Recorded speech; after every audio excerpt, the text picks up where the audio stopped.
Minister's time has concluded. The member for McKellar. Thank you, Mr Speaker. My question is to the Minister for Health. Will the minister outline to the House how a strong economy enables the government to subsidise life-changing medicines for thousands of Australians living with cancer? Is the minister aware of any different attitudes to subsidising medicines? The Minister for Health. Thank you very much, Mr Speaker, and I want to thank the member for McKellar for his question, but also his strong advocacy for new medicines and for new medicines being listed on the PBS, but his recognition that this can only be done where there is a strong economy. One of the reasons he knows this is because the 2011 budget papers made it absolutely clear that without a strong economy, medicines could not be listed. And I will remind the House of that 2011 budget paper which said, quote, "Given the current fiscal environment, the listing of some medicines would be deferred until fiscal circumstances permit."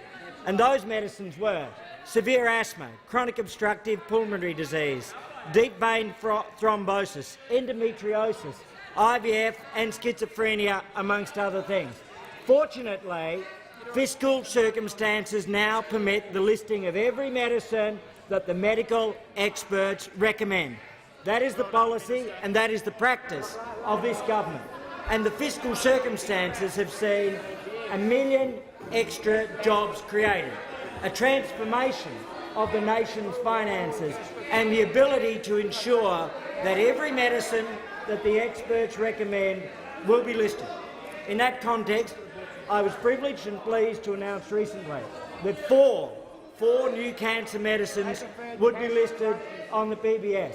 This includes medicines for lymphoma, medicines for leukemia, and medicines in particular to ensure that those dealing with the challenge of chemotherapy would be able to manage it.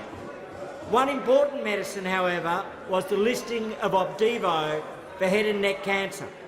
And I want to give a quote from one of the beneficiaries of that program who had been on a trial, Mr David Littlewood from Queensland, who commented in The Australian on the 27th of July in relation to the listing of a medicine for head and neck cancer.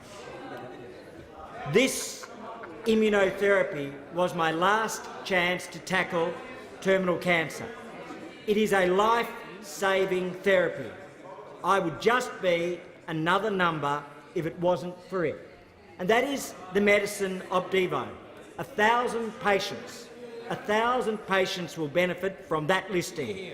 It would have otherwise cost $50,000 a year for each patient, and it's something that could not be possible if there weren't the fiscal circumstances that would permit.